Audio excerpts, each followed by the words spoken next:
we have a forum. We'll call the first meeting of September to order for the Town of Lakeville Board of Supervisors. Welcome, everybody. Thank you for coming. If you have cell phones, if you wouldn't mind putting them on vibrate or turning them off. And a reminder to the board to speak into the microphones. Apologies for being a little late. We certainly got our nickels worth out of our attorney. Would you please rise and join me in the Pledge of Allegiance to the flag? I pledge allegiance to the flag of the United States of America and to the republic for which it stands, one nation, under God, indivisible, with liberty and justice for all. Thank you.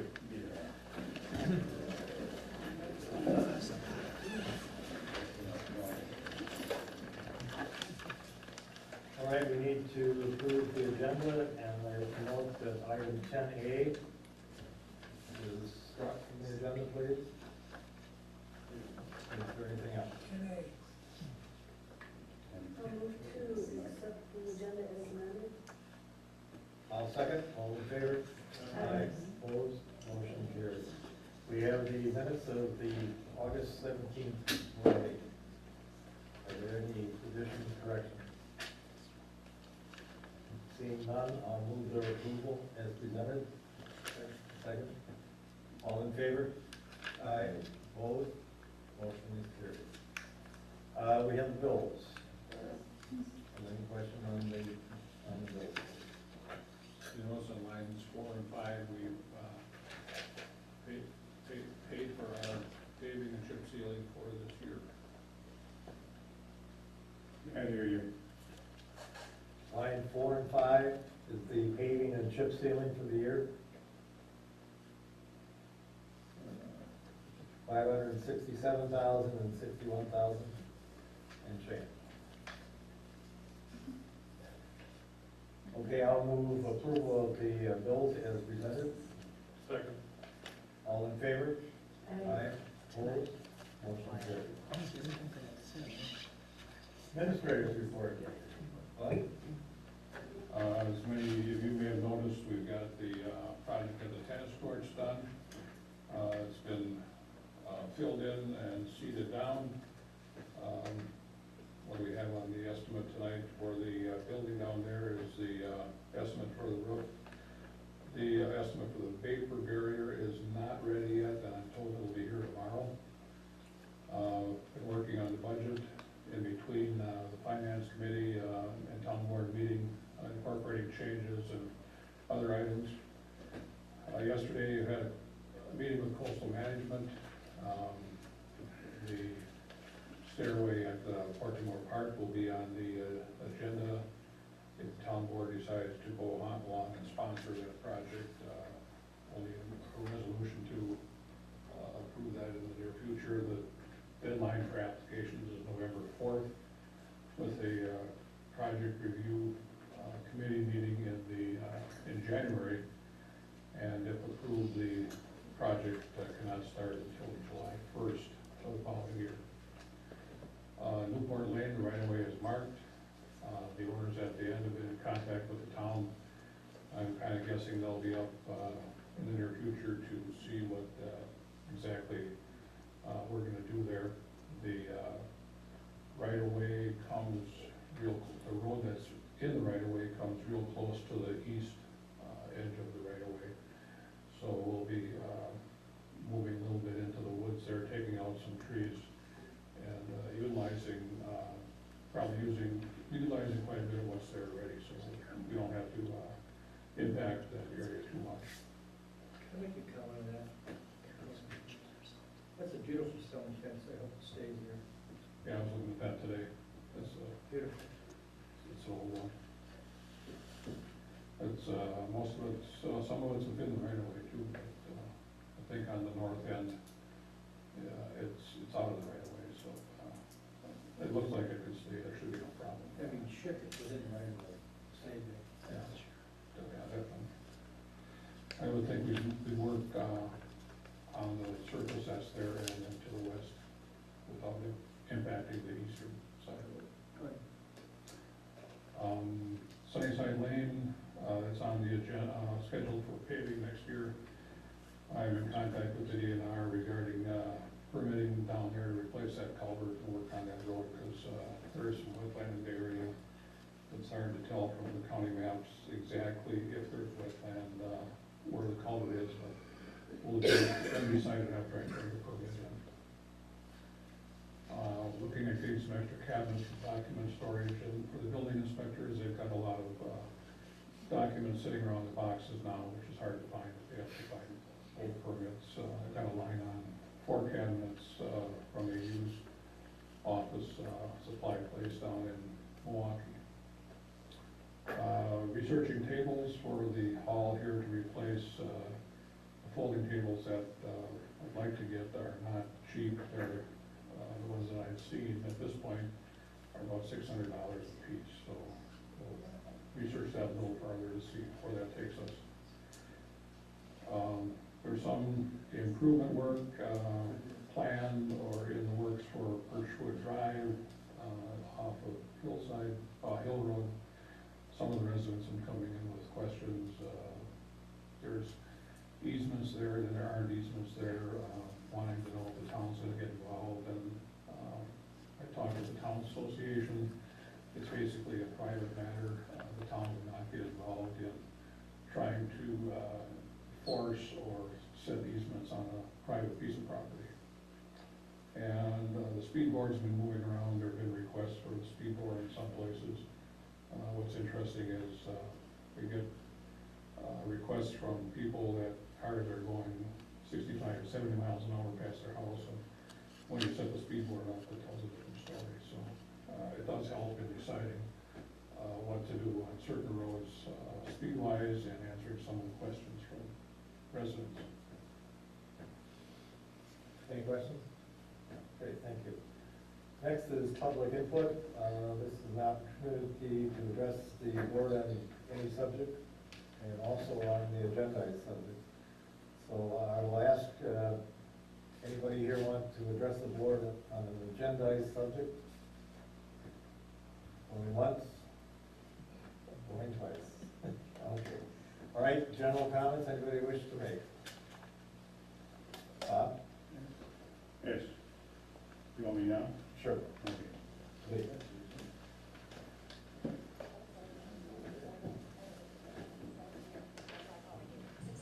Well, the job at the service club is done, except for, you gotta wait for the grass to grow. This all started, not with me. I was chairman of the Parks Committee at the time. It was Bruce Hanson that started it. And then there had been a lot of controversy about how many trees that were cut down. But when you come down the hill now, and you look out there, it's a wonder. I want to thank the board for getting it done. Thank you. Thank you. I will make a comment. I heard another comment today, how wonderful it was to come down that hill. And two residents, excuse me, of Liberty Grove, so that's nice. We can open ski over there next year. You're right. My wife got the comment that the place looks naked. Oh, okay, well, that'll bring more people. Okay, any other general comments? Okay, if not, we'll go on to number 8, invasive species presentation. Door County Conservationists.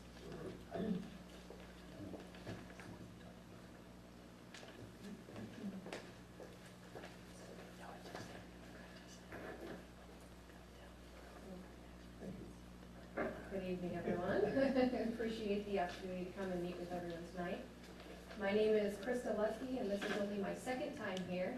And the first time I sat quietly and observed Greg Colthurst give the presentation previously. Now, with some new roles in the office, I am in charge of the invasive species program. So I wanted to provide an update on where the county is at and where we're moving in the future. And that includes the Door County Invasive Species team. And I did bring along Carrie Hagnell. She is the coordinator for Door County Invasive Species team. which is just the partnership of all of the natural resource professionals that are represented within the county. I don't know if you recall, but we did do a large treatment for Liberty Grove last year. And that was the final treatment year that was grant funded. We have gone for additional funding as the Soil and Water Conservation Department and have been moderately successful. We have only received a state grant for half of what we requested, which is just this year only, which forces us to reevaluate what we're doing in terms of invasive species and how we want to move forward.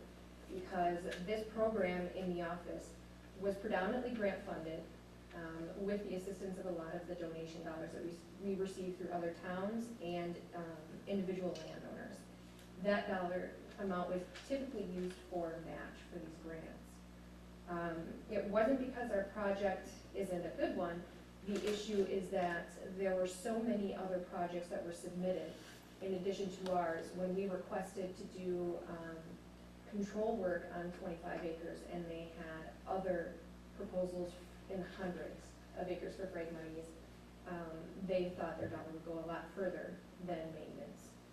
So now we're just kind of tweaking it a little bit, and Carrie and I are offering to do individual landowner outreach, and this is something similar that we've done in the city of Sturgeon Bay, town of Nassau, and the town of Sturgeon Bay and town of Sebastopol.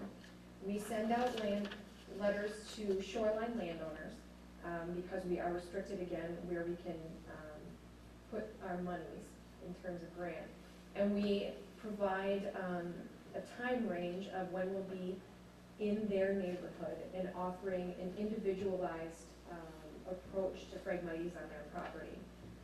We can help them identify it, we can help them with the different methods that are allowed in terms of the state, the county, and federal rules. When it comes to chemical treatments, we provide them a list of contractors that have done work in the county before, and two of those items you'll find in your packet. One is a summation of Phragmites and everything that the landowner as an individual can do, and the other is a list of contractors that have done work here. But mainly what brings me here today is what I've been discussing with a lot of the other boards. And I'm not sure if you have been reading the newspapers at all, but we are requesting towns to adopt noxious weed ordinance. And this is simply because we are unsure of where invasive species program is going to go in the future, as I mentioned. The competition is getting tighter, the funding is getting less, and everybody's project is extremely important. And if we have the town to adopt an ordinance, it kind of shows the buy-in of townships as well. It kind of gives more teeth to the program.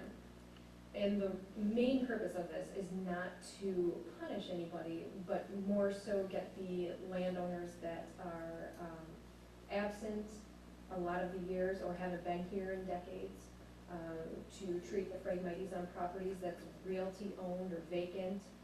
It just gives us the opportunity to get every inch of a town of Phragmites managed or controlled.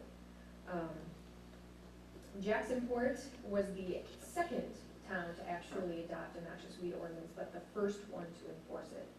They were able to fund it through the shores of Jacksonport last year. So what we did as Door County Invasive Species team in Soil and Water is we teamed up with a lot of what we call champions.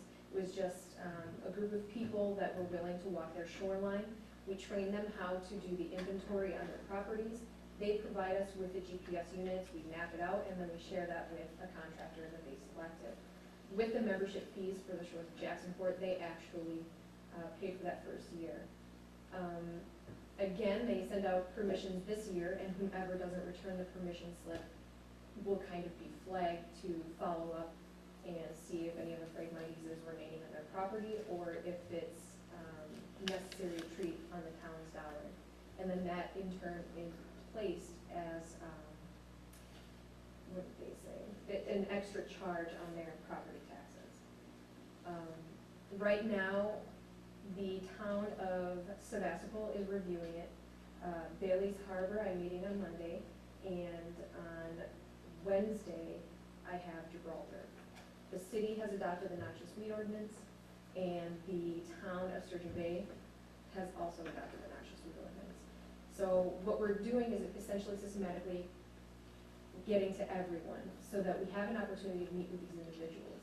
And when we send these letters out, what they do is they actually help us identify what we call champions, as I mentioned earlier.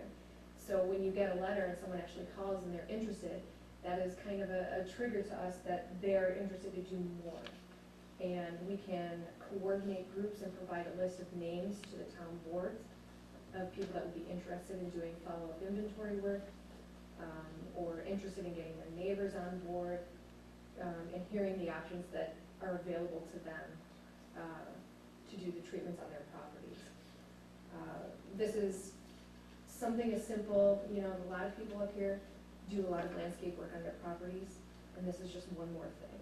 If you're gonna hire a landscaper to do your weeding and mow your lawn, it's just as easy to hire someone to do the treatments on Phragmites, especially after we have a large control program over the last 2 or 3 consecutive years. So it's at a manageable point where it's gonna be a reasonable cost. If this goes untreated, we're just gonna be right back where we were, and they're gonna lose their shoreline, they're going to lose their recreation abilities to use that shoreline, and it's gonna destroy a lot of habitat. Question number I just comment, I live in North Bay, and it's coming back to Phragmites strongly. It is. It is we were hoping that the treatments coupled with the high water would have managed it, but when you have an established population, it can still grow through the water and survive. So we've been mapping, and that's another thing that we would be doing, Carrie and myself, along with these individual landowner outreaches, is mapping all of the Phragmites in that specific town. In this case, we've mapped Liberty Grove. I think we have time to do just one more town before it gets too late in the season. So summarize, you have to pass it and invasive species ordinance, then you will be eligible to have your map with Phragmites, is that? No, we will do it anyway, as the county. We want everybody to be aware of the population size, the density, where it is, and we put that information on the county web map. The ordinance is more so when you have somebody who either gives you a flat no, which there's one landowner in the town of Liberty Grove that has said no all 3 years. And this person has the largest population of Phragmites and the most dense in the town. But we do not have the power to force him to do anything about it.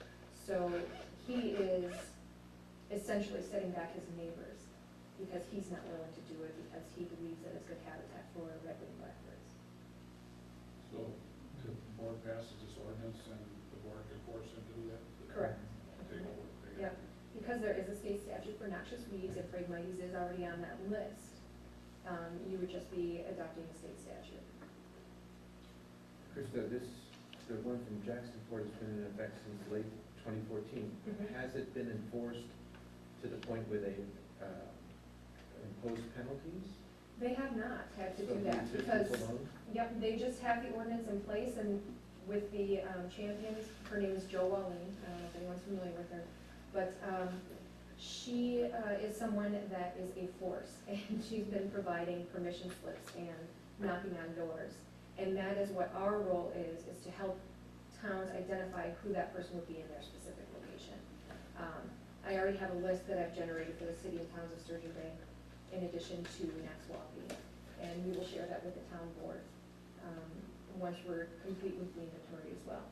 So we try to give you all of the information that you could possibly need to get you started and in the right direction. And then if you want to take it further from there, it's up to the town and up to the private landowners. Nancy? And I was just going to throw out too that the town of Jacksonport, they were willing to enforce the ordinance. They didn't need to because everyone gave permission, so. I have a question that's not related to shoreline, but it's been somewhat of a concern of mine. The area between Bailey's Harbor and Sister Bay, affectionately known as the Bailey's Harbor Swamp near Mud Lake, is slated for resurfacing or reconstruction in the near future. And right now, there's a staunchly defensive sandy cattails that's been there for a long time. And I know Phragmites likes to get a toehold and disturb land. Is there any thought to some kind of, preemptive or, proactive something to keep that area pristine? Because I see the future for that and being taken over by Phragmites and wiping out those native cattails. Well, the cattails actually kind of keep out the Phragmites. They do until they're disturbed. Yeah, but once it's disturbed, I mean, there's nothing that you can do preemptively. You can just watch the population, or if there's any encroaching population of Phragmites, you can treat that prior to any land disturbance. And then once that has been completed, you kind of go through and you watch for all of the new growth. There's nothing like landscaping, tarp won't do anything for you, baking it won't do anything. It's just keeping your eyes on the ground and looking for it. Krista, it might be a difficult question for you to answer in the sense though that it's all supposition, but let's say the bird guy who doesn't want to have his Phragmites touched challenges the ordinance on whatever grounds. Would the county attorney assist in that, or would that suit have to be pursued by the town attorney? It would be the town. And I will allude to this, that my main goal is to eventually take it to the county level. I know I represent the county, but I have boards that I also have to, and committees that I have to go to as well, it was just a simpler approach to go to the towns and villages first. And then from there, when we had that support from everyone else, it just was a logical step to move to the county level. I know a couple of years ago, I think it was the county was asking for money from towns. Yes. Is that happening now? We will always ask for donations because it will keep the program in place. Well, at least slightly. We'll be able to do a lot of the monitoring mapping, or we could help facilitate some of the contractor work, or help you find someone. But our role may be decreased depending on the future of our grant dollars. We have about 3 grants that we'll be putting in proposals for, but there's no guarantee. How much do they need? One is for 86,000, another one is for roughly 50,000, and a third one is going to be again for $86,000. What we try to do is just ask for the dollar amount to keep the coordinator in place and allow for treatments. But again, we're not sure where this is going to allow us to spend the dollars. Currently, we're just going as if we will not have a business program next year. Okay, any other questions from the board? Thank you very much. Thank you for your time, I appreciate it.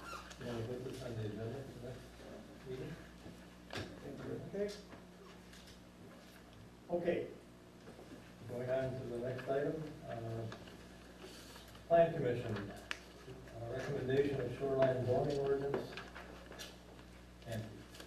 Yes, the plan commissioners reviewed this ordinance, sent down to us from the county and at our last meeting, and we're pleased to see that it seemed to be a bit stricter than actually what's in place, and clarified some of the questions we had about nonconformities. With not just a whole lot of discussion about it, the commission recommended that the board support the shoreline zoning ordinance for Door County, and send a letter indicating that support. Just to pick up on Nancy's point, it was very encouraging. The county didn't seem to have anything in its ordinances about how to deal with non-conforming uses, such as the situation we had with Camp Zion. This actually spells out, for the first time it seems, a lot of things, but in particular, and including, as Nancy suggested, how to deal with non-conforming uses, which would have helped a lot in the Camp Zion issue. And that's for the first 1,000 feet behind the. Okay, we think that is a motion? Yes, I would make a motion that the board of the town of Liberty Grove direct the administrator to send a letter of support for the shoreland zoning ordinance to the county board. Second. Any further discussion? All in favor indicate by saying aye. Aye. Opposed? Motion's carried. On to item number 10, consider ordinance 516, naming of private roads. This is the one where the loggers pass will not be on here. And that, I believe, is item D. Okay. Correct. I think it's B. Well, I think it's got reverse. Oh, okay. I believe. Correct me if I'm wrong, Jen. This is the one that's off Nick River Road? Yes. Yeah. So D is. Okay, I'll read the ordinance. Number 1, authority Wisconsin statute 82.03, parent 7, directs the town board to assign names to roads within the town. Description of roads. The one road we are considering is the road off Porcupine Bay, beginning approximately 181 feet east of the intersection of Beach Road and Porcupine Bay Road, then running northerly for a distance of approximately 1,284 feet to its terminus, all in section 16, town 32, north range 28 east. Liberty, number 3. The Liberty Grove Town Board hereby names the road as described in 2A as Porcupine Bay Lane. And number 4, the implementation, this ordinance shall become effective upon passage and posting according to law, adopted at a regular meeting of the Liberty Grove Town Board on the 7th day of September 2016. I move approval of ordinance 516. For a second. Second. Discussion? All in favor? John, is that town road or the private road, though, isn't it? Okay. Once again, all in favor? Aye. Opposed? Motion carried. Okay. Number 11, consider approval of roof and vapor barrier. Well, we have the roof proposal from Schuler-Hill Roofing and Siding. What do you want to make a comment on this? Yes, I had the representatives of the company down to look at the building. Took measurements and looked it over. They will do the items that they said here and presented for different styles of and colors of roofing. Being colorblind, I deferred to the rest of the office staff, and the color has been selected. Pink. Pink. I don't defer that much. The whole estimate is just under $9,000, and this is about a little over $3,000 less than the estimate that was given when we first started looking at it about 3 years ago. As far as the mud slab under the building, I had Paul Ockerson to take a look at it, and he called this afternoon and saying that he would have it somewhere ready till tomorrow. Gary? When the building was looked at, wasn't there a problem with the leaking water heater? There it is. So if that's going to be replaced before the vapor barrier goes in? That we'll take care of that too prior to that, yeah. Okay, any other questions? Just like a comment, I've read proposals, it seems quite complete. 2 layers of shingles are already on the building. But I think I should caution you that it would not be a big surprise if some of the sheeting is bad.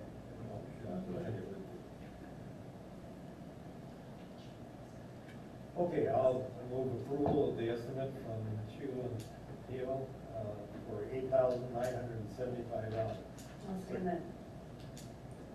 Any further discussion?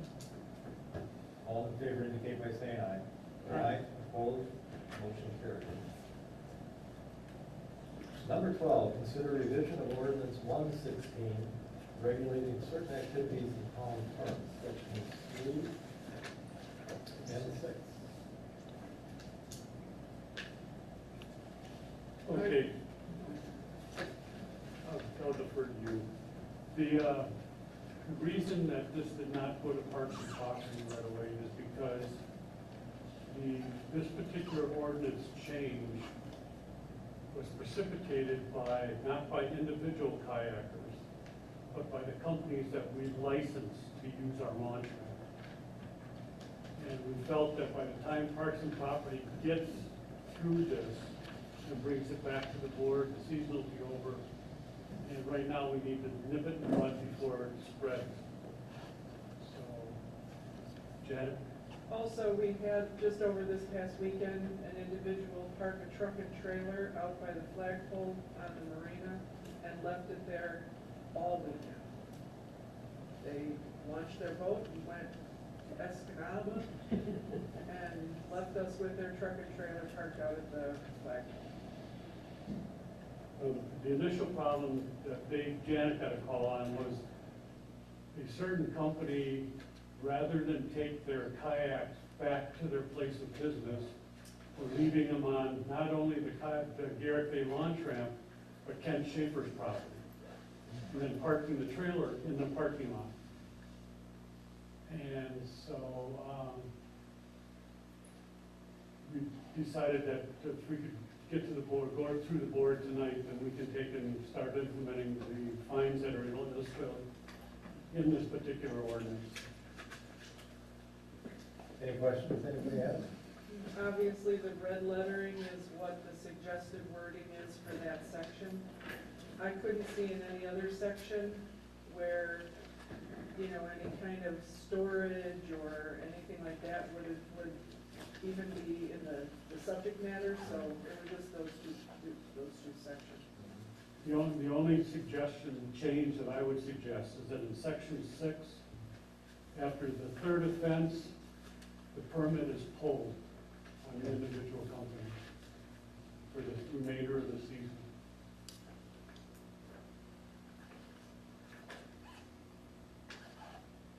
You have to put that in there, you can just do it. Well, doesn't that become part of the penalties paragraph? I would think. And, I mean, we've always talked about enforcement being an issue. You pull their commercial launch permit, are you gonna sit down there in a lawn chair and wait for them to show up again? You know, it's very hard to, pulling it and not allowing them is very difficult. Let them keep doing it, let their fines keep building up. I can slap the fines on, you know, get fines paid back different ways. Plus, you don't have to issue the permit the following year. Right. Exactly. Next year, no permit. But there again, they don't have a permit, doesn't keep them from launching their kayak. And it might be in here, Jen, and I apologize if it is, but is a violation sort of every day that a boat or whatever is left there? Does it have that in here? Yeah, it says, in violations, each violation of any section constitutes a separate offense. So if, you know, Monday they go down and they leave everything, that's one violation. Tuesday, everything is there, that's a second day violation. That's how I look at it. It could be- That's not clear. I think It we've got could to be specify interpreted that if I left it there for 3 days, That's one way. that's a violation. I brought another one. Yeah, next week I'll do it again. You notice the one, the one that Jacksonport, not that it has anything to do with this, but that you notice the violation that Krista gave us here. Each day that a violation exists is considered a separate violation. Might be a nice clause to add into that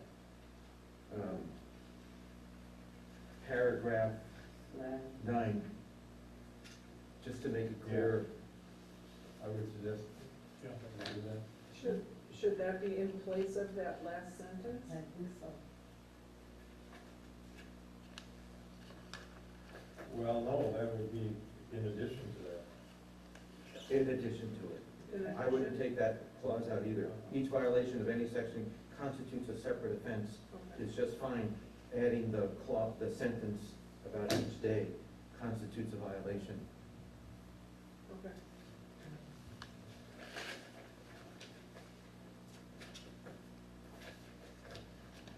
Any other questions anybody has? If not, then I'll move we approve the new section 3, ordinance number 116, and section 6, and add to section 9 the sentence that each day constitutes a violation. Is there a second? Second. Any other discussion? It might be better if you pass a separate ordinance amending this ordinance. And then, or else repeal the ordinance and then replace it by the new ordinance as changed. I prefer to do that and just adopt it next time. Well, okay, you're suggesting that to add each day becomes a separate, You know, I think we're Well, suggesting whatever is. word you got, it should be, I think it'd be better if it were a separate ordinance, amending ordinance number 1-16. So you're passing an ordinance to amend the ordinance. okay, all right. Second, Paul? Which will do the same thing you're doing tonight, but if it's a standalone ordinance with the amendments, Yeah, okay. then it would be, Fine. it would be better. Can we still pass this tonight? No. No? Should just pass a different ordinance with a different language and I think that's much clearer. be a little clearer that way. Yeah. If you have to go back or whatever you do. So at the next meeting, we'll have a different ordinance for you to pass. Who's in the second, I'm sorry? I just, Will you put your second? sure. Okay. Seeing no second, the motion to approve dies. And we'll have it on the agenda for next meeting. Okay.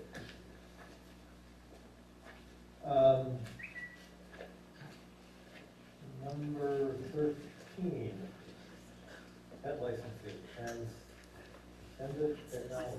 Janet. The company that we use for pet licensing, J Mall, has been sold to a new company called Transcendent Technologies. And they're asking for us to sign a contract with them, which actually is $100 a year less than J Mall. So, I read through it, it's basically it's the same stuff J Mall was giving us. I don't see a problem in it. And the pet program is one that I've gotten very used to using. Other clerks are using it as well. The report that it gives for the county clerk at the end of the year is exactly what she wants. I move that we approve the contract for pet licensing for Transcendent Technologies. Is there a second? Second. Second. Any other discussion? All in favor indicate by saying aye. Aye. Opposed? Motion carries. Operator license approval. We have two at the late hour of the year here. One for Matea Fisher, and that's a new one. Everything came up fine on a background check, fees were paid.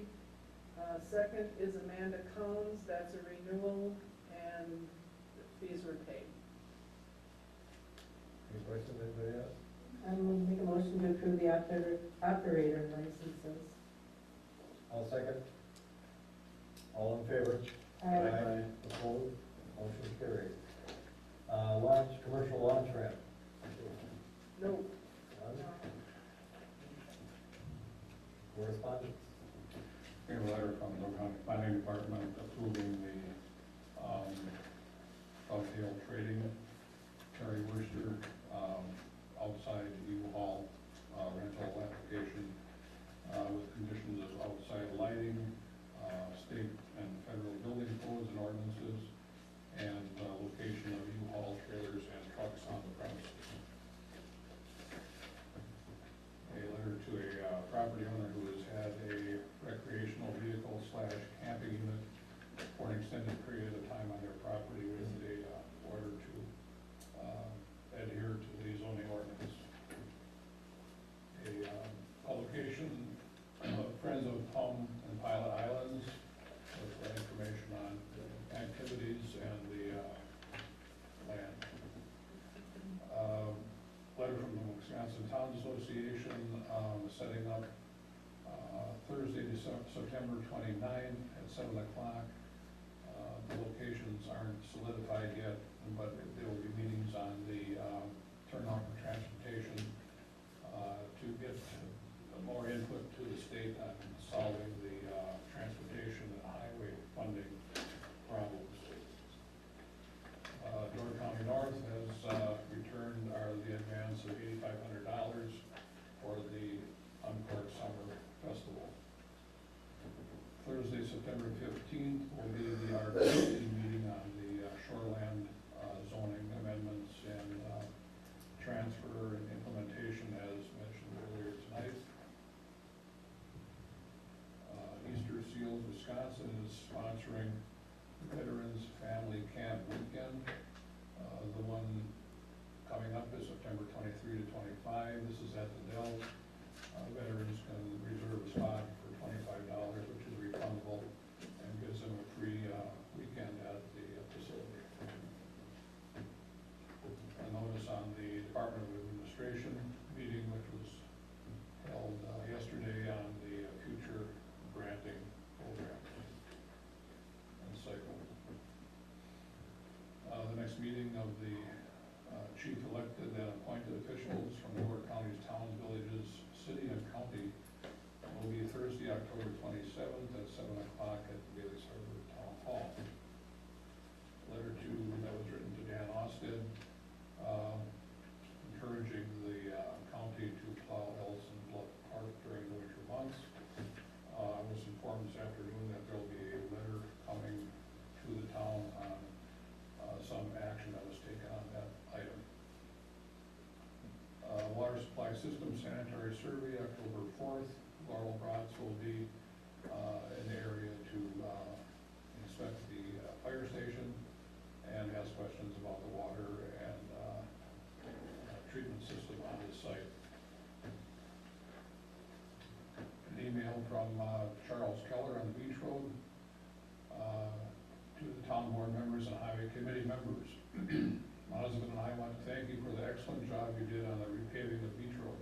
It looks really great. We especially appreciate listening to our concerns about the tree cutting and shoulder material to be used.